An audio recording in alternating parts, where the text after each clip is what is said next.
Assalamualaikum warahmatullahi wabarakatuh. Halo teman-teman, pada kesempatan kali ini kami kelompok 10 akan mempresentasikan materi tentang penyusunan soal. Sebelumnya, berikut adalah nama anggota dari kelompok 10. Yang pertama yaitu Raffi Aziza Gunawan dengan NIM 190210402013.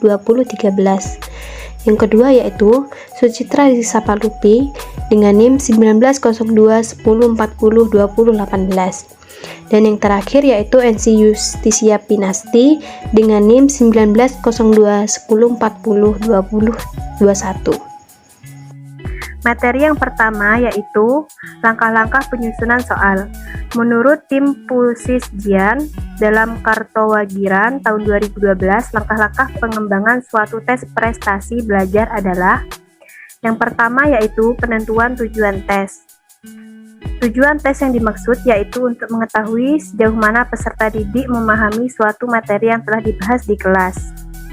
Yang kedua yaitu penyusunan kisi-kisi soal. Kisi-kisi merupakan pokok acuan yang salah satu fungsinya untuk mengembangkan butir-butir soal uji.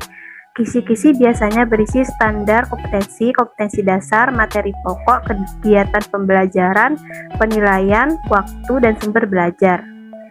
Syarat-syarat kisi-kisi yang baik yaitu mewakili isi kurikulum, kemampuan yang akan diujikan, memiliki susunan komponen yang jelas, rinci, dan mudah dipahami. Beberapa hal penting yang harus diperhatikan dalam penyusunan kisi-kisi antara lain: yang pertama yaitu sampel materi. Yang kedua yaitu jenis soal. Yang ketiga jenjang pengetahuan. Yang keempat waktu ujian. Yang kelima jumlah butir soal. Untuk membantu mempermudah pengisian format kisi-kisi, maka perlu dilakukan menyiapkan format kisi-kisi dan buku materi yang akan digunakan sebagai sumber dalam pembuatan kisi-kisi. D. Mengetahui kompetensi isi inti yang dapat dijabarkan dalam silabus dan selanjutnya menentukan indikator pembelajaran yang akan diukur. Yang C. Menentukan pokok bahasan dan sub pokok bahasan yang akan digunakan untuk mengukur ketercapaian indikator pembelajaran. Yang D. Menuliskan beberapa jumlah butir soal yang layak ditanyakan dalam satu waktu ujian tersebut. Yang E. Menyebarkan jumlah butir soal tersebut per kelompok bahasan dalam sub pokok bahasan. Selanjutnya akan dibahas oleh rekan saya. Kemudian yang nomor 3, penulisan soal. Penulisan soal adalah penjabaran indikator dan kompetensi yang hendak diukur menjadi pertanyaan-pertanyaan yang memiliki karakteristik perincian sesuai dengan kisi-kisi. Dapat dikatakan bahwa butir soal adalah wujud dari indikator. Selanjutnya yang keempat adalah penelaah soal, mengulas dan revisi soal. Telaah soal atau analisis kualitatif soal adalah mengkaji secara teoritis butir soal yang telah disusun.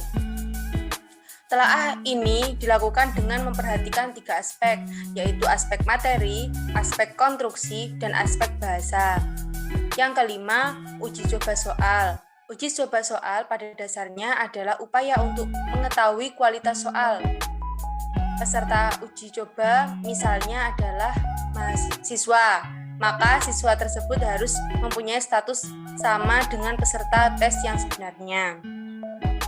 Yang keenam, perakitan soal menjadi perangkat tes. Butir-butir soal perlu dirakit menjadi alat ukur yang terpadu.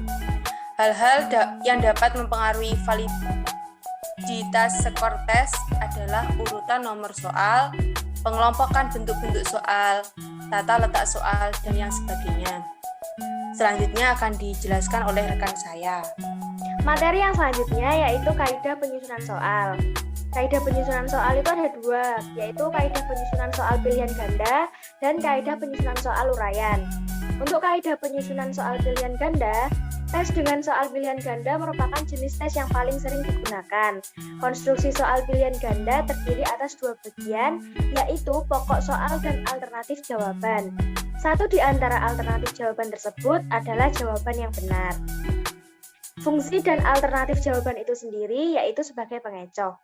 Soal dapat dibuat dalam dua bentuk, yaitu dalam bentuk pernyataan tidak selesai atau dalam bentuk kalimat tanya. Nah, untuk kaidah-kaidah penyusunan soal pilihan ganda ini meliputi 3 aspek, yaitu aspek materi, aspek konstruksi, dan aspek bahasa. Kemudian kaidah penyusunan soal uraian, rumusan kalimat soal atau pertanyaan harus menggunakan kata-kata tanya atau perintah yang menuntut jawaban terurai. Seperti mengapa, uraikan, jelaskan, bandingkan, tafsirkan, buktikan, hitunglah.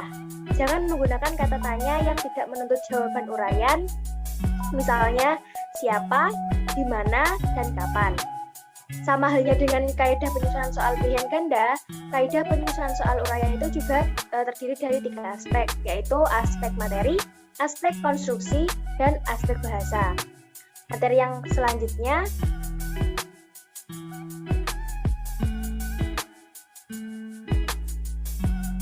yaitu hal-hal yang perlu dihindari dari penulisan soal. 1. Menyinggung suku, agama, ras, antar golongan atau sara. 2. Bermuatan politik, pornografi, promosi produk komersil atau iklan atau instansi atau nama sekolah, nama wilayah, kekerasan, dan bentuk lainnya yang dapat menimbulkan efek negatif atau hal-hal yang dapat menguntungkan atau merugikan kelompok tertentu.